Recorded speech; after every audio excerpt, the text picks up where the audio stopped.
jërë ngeen jëf yéen ñi safoo site internet bi di Buzz Actu 221 ñu neen leen bu baax jaajëfal leen ci kóolu tege sopp bi ak topp bi nga xamante ne rek yi nag ñu koy topp bu leen fàttee abonné di bës cloche de notification yi ngir mën a am yeneen i info en pleine 11 mois bi aussi pare na 11 mois prima jàpp jëppal ko 300 tout à fait waaw dafa liggéey bi bon il faut ñu def ci kii quoi patriotique Allah comme je dis pas que ci yeneen yi bu yoo xam ne wala sénégalais yëpp saa ku ñëw rek ngeen ne ko plafond bi yëpp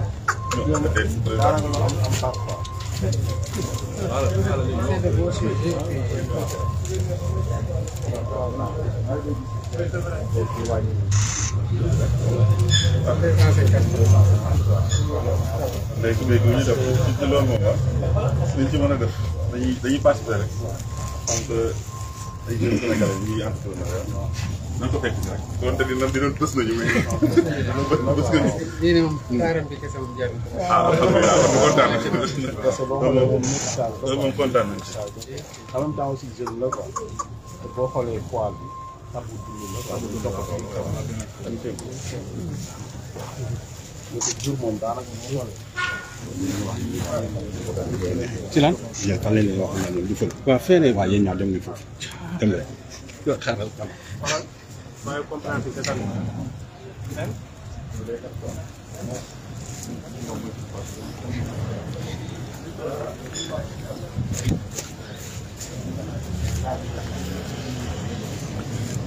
xool di nga am fii dara da ngeen taxaw fii après di nga am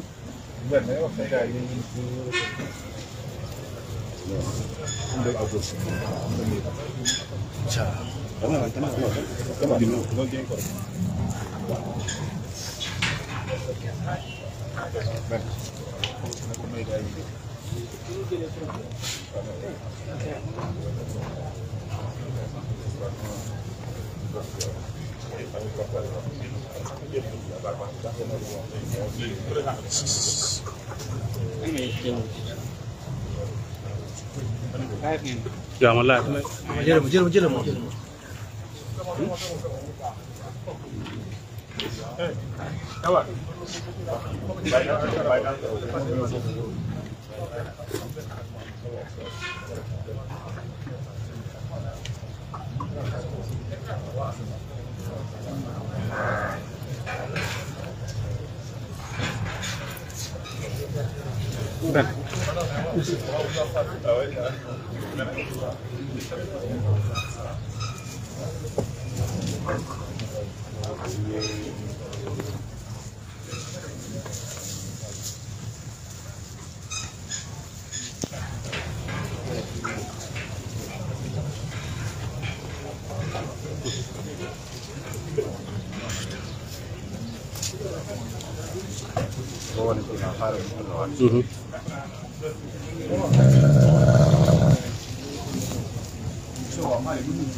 non non grave daal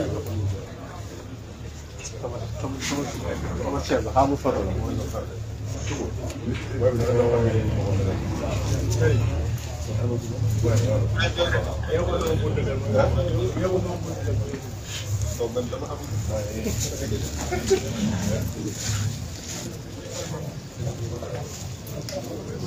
la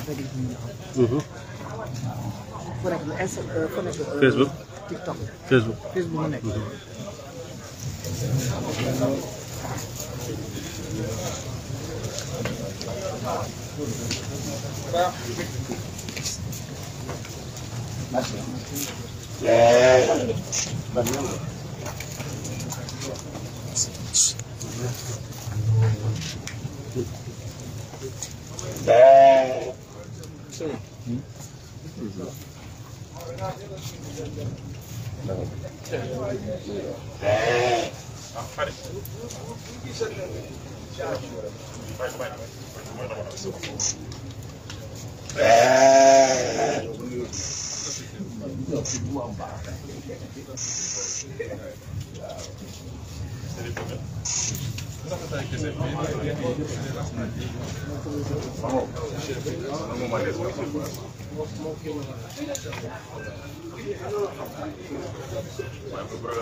Ayer.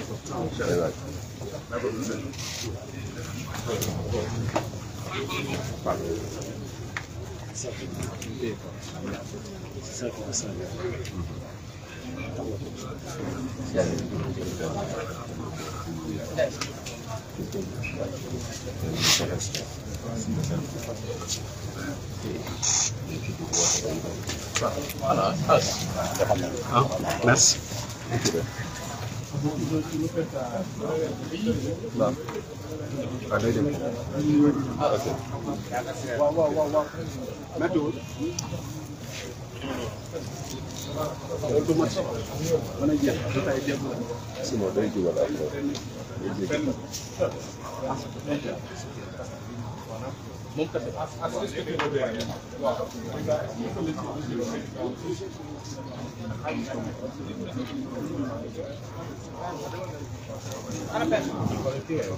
Non, mai.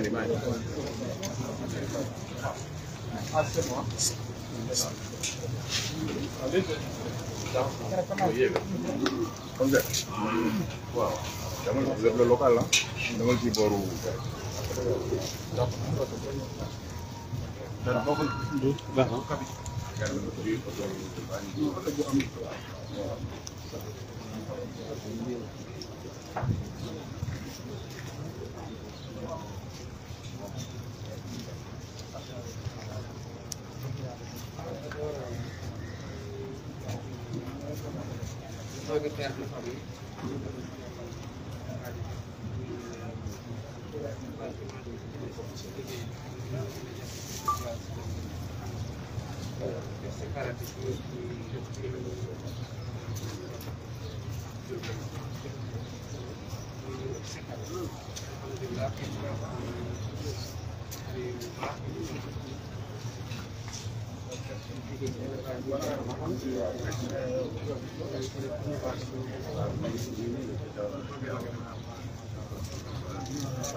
solidarité bi yërmande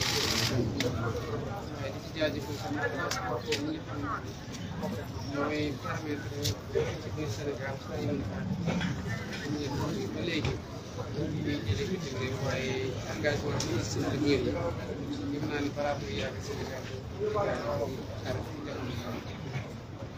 ci tegu nag mooy force de défense et de sécurité yi nga xam mooy dimbali transporteur yooyu wàññi contrôle yi waaye tamit yombalal leen passager déploiement bi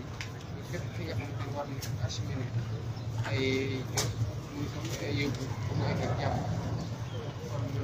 ci sant dañu woowaat Sénégal yi transporteur yi parce que dem na ñoo xamante ne war nañ leen transporter di dem ci dëkkukaay yi di fi jéem a jaamu yàlla la aussi jàppale kon gëm-gëm boobu ñu taxaw ci jaamu yàlla jàppale la ko wala ci yërmande képp koo xamante ne borom njaboot ñu koy ñu leen yombalal lépp lu ci gën a mën a yombal ñu ko am loolu la ñuy xaar lépp ñi nga xamante ne ñu ci gannaaw effort yi gouvernement bi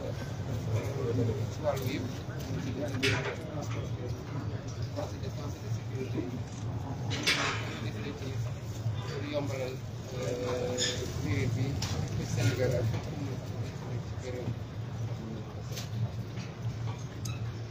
xam naa nag ñi mu moon song yu mag a mag yi ñu jël ko yemamaay rek parce que li ñu ci war a comprendre tamit mooy tabaski du charte yi ci yàlla teg rek donc ku ko amul sax wàcc na waxatuma la nag nga am ko moom yeneen ñi nekk ci gannaaw en tant que père dina gis dina romb nga tekki sa bopp loo xam ne yàlla tegu la ko boo paree jàkkaarloog jafe-jafe yoo xam ne bu dee diine rek xëy na boo toppoon lu diine bi mooy bu ci bañ a boo ko amee def ko boo ko amul def leneen boo amul sax woo defee leen fekk wàcc kon yàlla yërmande boobu ci àndal jëmale ko ci ñun am ko dumóoyu dem dugg ci loo xam ne coono rek lay ji waaye xëy na sax ci wàllu dëgg yàlla mën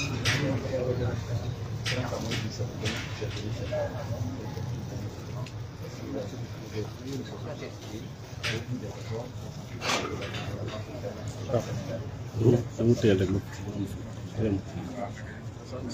ngay jël kanam bi am photo yu ma jël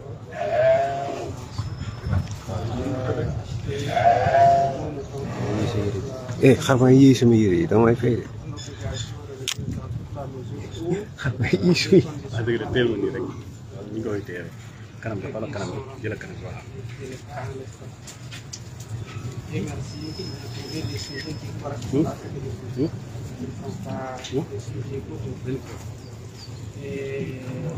il fallait que d'abord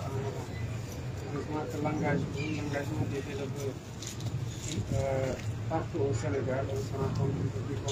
en plus des moutons améliorés qui sont disponibles à des prix quel que soit la bourse. C'est la préoccupation fondamentale du gouvernement qui a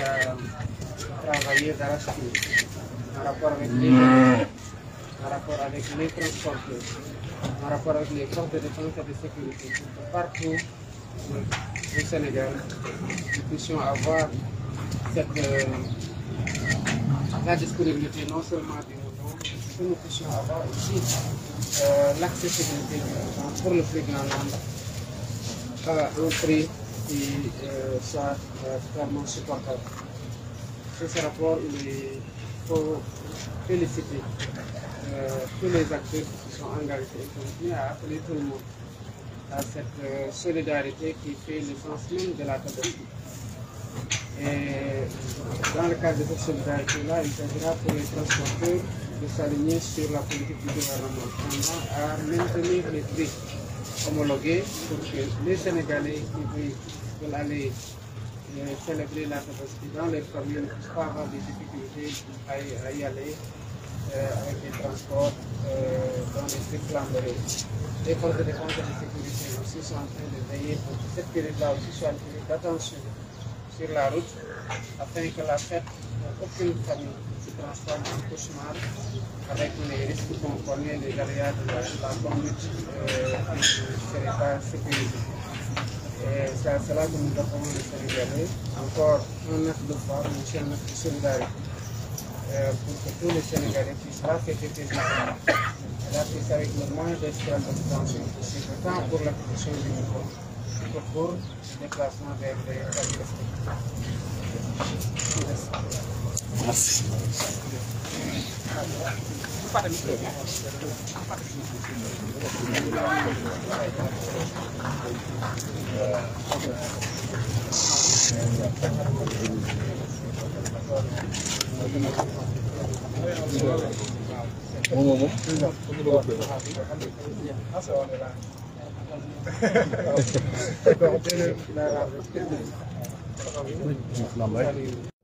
mu ngi nii sa ginnaaw ana ko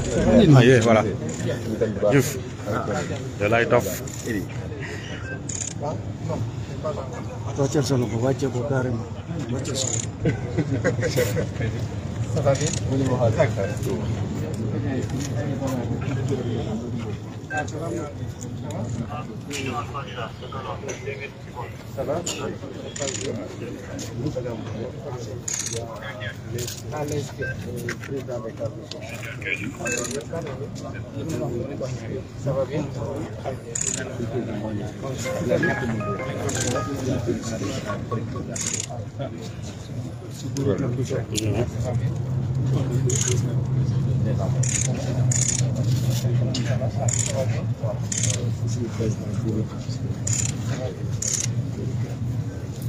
Ça va?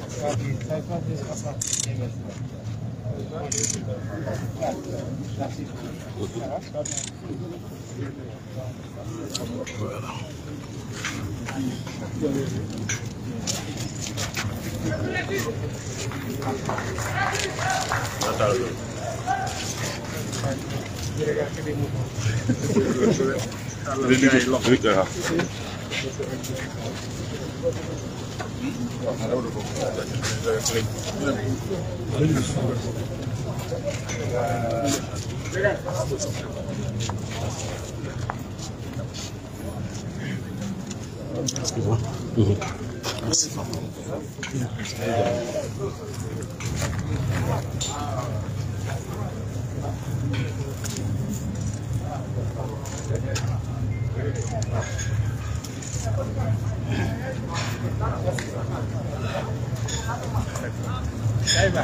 Ja,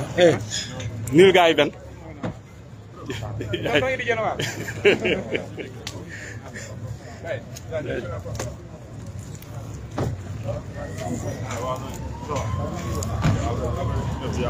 Aye.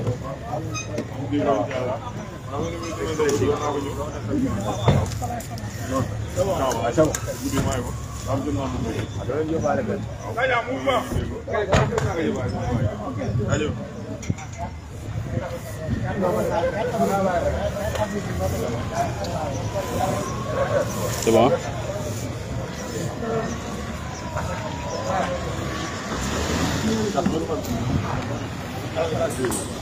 Momo nuyu gaay.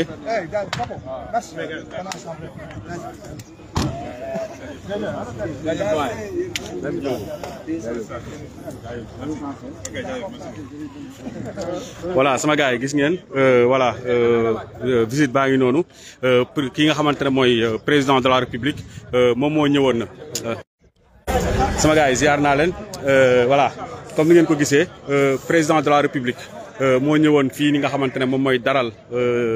fii ni bu nekk stade Léopold Sédar Senghor ñëwoon nag seet si ki nga xamante ne moom mooy Fadilou Keita waaw gis ngeen ndax soo leen ko xoolee gis ngeen gétt bii nii yëpp voilà Fadilou moom moo ko moom mu yàgg nekk ki nga xamante ne dafa nekk di liggéey li nga xamante ne ci ay affaire u daral ak yooyu noonu voilà tey nag président ñëwoon seet si ko waxtaan ak moom mais waxaale fekk ñëpp ñi nga xamante ne ay éleveur lañ di yëngatu ci li nga xamante ne moom mooy wàllum yarum xar voilà gis ngeen ko ni ngeen ko gisee ñëw na xool na tooñ na sax ndax benn instant gars yi mu ngi laaj ci prix xar yi gars yi di ko wax 300000 mi naan leen 300000 dafa bëri gis nga mu ngi noonu voilà mu ngi noonu léegi lii lañ fi leen fi andiloon xam naa du ñàkk incha allah li ci des suñu eggee kër ga dinañ ci def ay débrief waxtaan ci bu baax a baax a baax a baax maa ngi leen di sant di leen gërëm di leen jaajëfal bu baax a baax a baax di leen naan merci beaucoup jaajëf